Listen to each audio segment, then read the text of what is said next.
સત્યમયી પરમે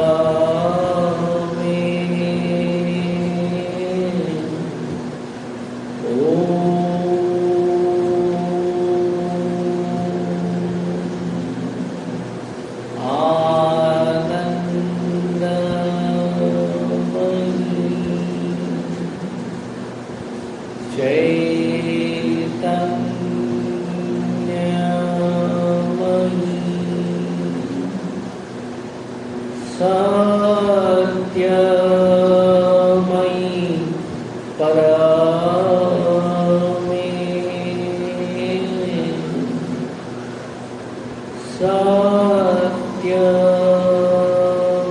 સત્યમયી પરમે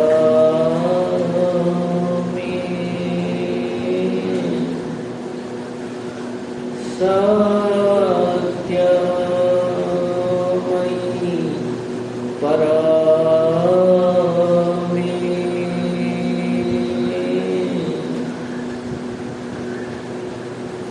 આપ સૌને જય શ્રીમાન. Greetings of the day. આજના દિવસની ખૂબ ખૂબ શુભકામનાઓ. 4 તપસ્યા અને 4 મુક્તિ. આપણે પેજ નંબર 10 પછીની 4-5 લાઈન મારા ખ્યાલથી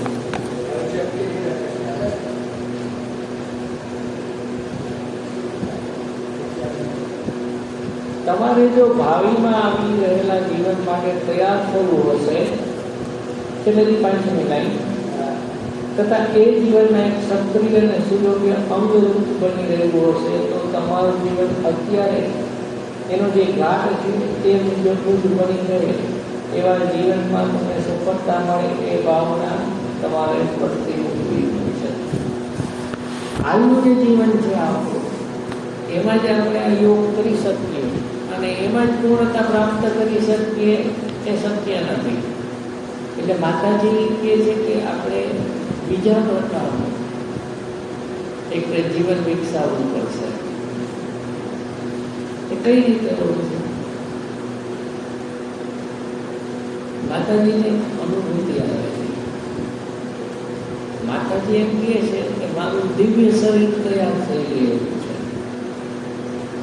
મારું દિવ્ય શરીર તૈયાર થઈ ગયું છે, પરંતુ એ આ ભૌતિક સ્તરે કઈ રીતે પ્રગટ થશે અથવા તો એને કઈ રીતે ભૌતિક સ્તર સુધી ઉતારી લાવવું એ કઈ રીતે બને એટલે માતાજીને અનુભૂતિ આવે છે. બહુ સિમ્પલ અનુભૂતિ છે માતાજી કે આપણે સૂતા હોઈએ, માની લો કે આપણે ચટ્ટા સૂતા છીએ પલંગમાં અને પડખું ફેરવીએ તો આપણું શરીર બીજી દિશામાં વળ્યું જાય.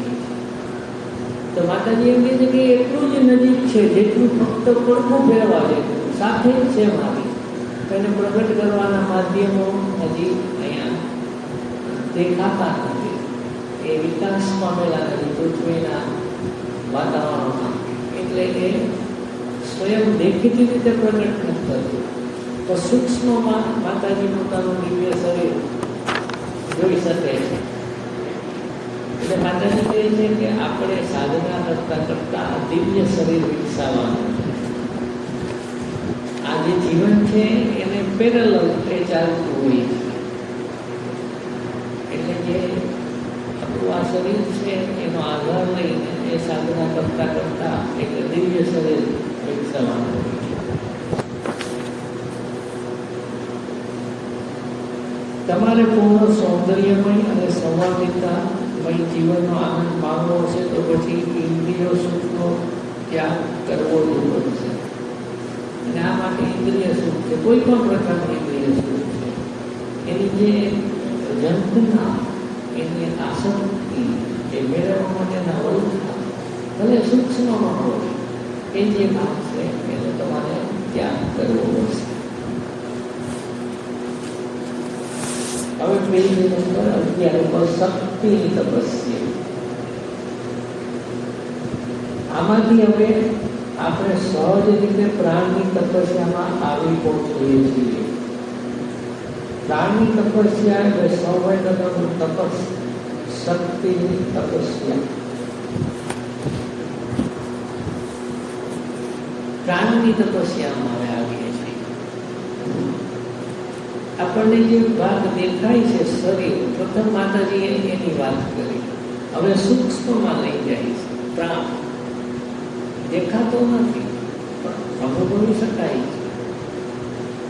જોઈ શકતા નથી આપણે પણ અનુભવી શકીએ છીએ. કે પ્રાણ કઈ રીતે છે? તો બે રીતે છે. એક તો એ જીવન શક્તિ છે, એ આપણને શક્તિ આપે. માતાજી શું કહે છે અહીંયા? એનું તપસ શક્તિની તપસ્યા છે. એ શક્તિ આપે છે, બળ આપે છે, અને એને કારણે આપણે સંવેદન, આપણે સેન્સિટિવ બનીને બધું અનુભવી શકીએ છીએ.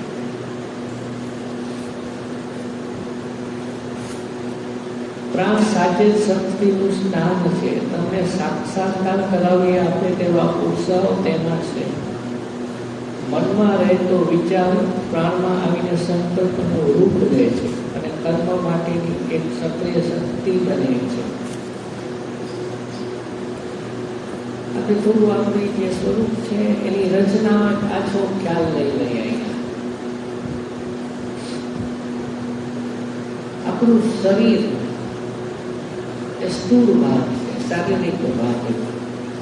એને પછી સૂક્ષ્મનો જે ભાગ છે એ પ્રાણ છે, અને બીજો સૂક્ષ્મનો ભાગ છે એ મન છે.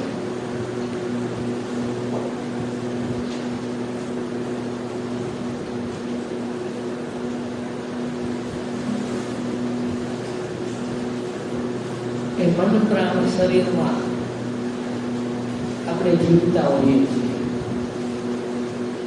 પરંતુ એક વસ્તુ સમજી લે, આ મન પ્રાણ શરીર રાજા થઈને બેઠા છે. આપણા ઉપર એ શાસન કરે છે. ખરેખર મન પ્રાણ શરીરની પાછળ અંદરના ભાગમાં, સૂક્ષ્મ અને એથી સૂક્ષ્મ ભાગમાં ચૈત્ય પુરુષ આવીને બેઠેલો છે. એ વાસ્તવિક રીતે આપણા અસ્તિત્વનો સ્વામી છે. અને આ મન પ્રાણ શરીરે એને કેદ કરી રાખેલો છે. હવે જ્યારે કોઈ પણ આપણને વિચાર જન્મે તો એ કર્મોમાં પ્રગટ થાય. એક વિચાર આવ્યો, પછી પ્રાણમાં એનો ઉત્સાહ જન્માવે, એમાં શક્તિ વધે, અને પછી આપણે કર્મમાં પ્રગટ કરીએ છીએ. એટલે કૃતિ તરીકે પ્રગટ થાય છે. એ માતાજી વાત કરે છે. મનમાં રહેતો વિચાર પ્રાણમાં આવીને સંકલ્પનું રૂપ લે છે અને કર્મ માટેની સક્રિય શક્તિ બને છે. પ્રાણે ઈચ્છાઓ તથા આયોજનનું પણ સ્થાન છે, એ વાત સાચી.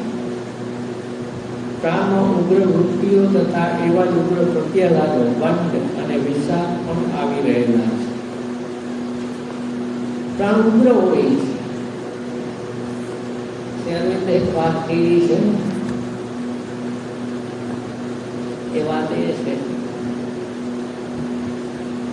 Vital is a good servant. પ્રાણ છે એ બહુ સારો સેવક છે, but is also a good bad master. અને જો એ આપણા પર આવી થઈ જાય, સ્વામી ચોરાતર તો એટલું બધું ખરાબ છે કે આપણને ક્યાંય ના ક્યાંય પછી આ બંધ છે, વિરોધ છે, ઉગ્રતા છે, એ બધું લઈ આવે. પ્રાણને માતાજીના ચરણોમાં મૂકવા એ કઈ રીતે મૂકી શકાય? તો એનું પ્રતીક છે આપણે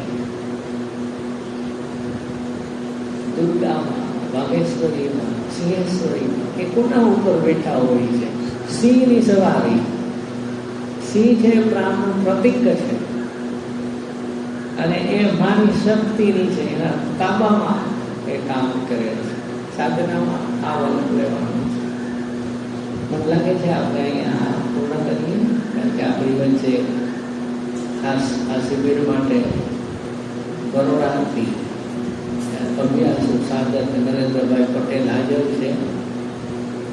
એની ઓળખાણ તો બીજી તો હું આપી ન શકું, પણ બરોડા અરવિંદ નિવાસમાં જે સુંદર અક્ષરોના આપણને દરરોજે દરરોજ કદાચ 35-40 વર્ષથી આપણે જોઈએ છીએ, અથવા વોટ્સઅપમાં આપણે હવે જોવા મળે છે. એનું સ્નેહ નરેન્દ્રભાઈને જાય છે કે માતાજી એને એ કામ માટે ખાસ પસંદ કરેલા છે. સ્વચ્છ સુંદર અક્ષર જાણે ટાઈપ કર્યું હોય ને બોર્ડ ઉપર એવું લાગે કે નરેન્દ્રભાઈ આપણી વચ્ચે ઉપસ્થિત છે. આપણે અહીંયા સત્સંગ પૂર્ણ કરીએ છીએ. આપણે મંત્ર બોલીશું સાથે.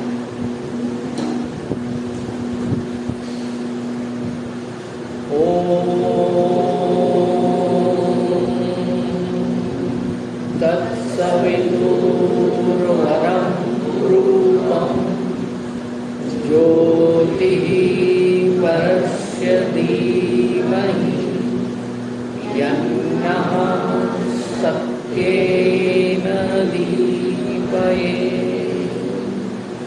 અસતો મા સદ્ગમય તમસો મા જ્યોતિર્ગમય મૃત્યોર્મા અમૃતં ગમય. ઓમ શાંતિ શાંતિ શાંતિ તથાસ્તુ. ઓમ આનંદમયી ચૈતન્યમયી સત્ય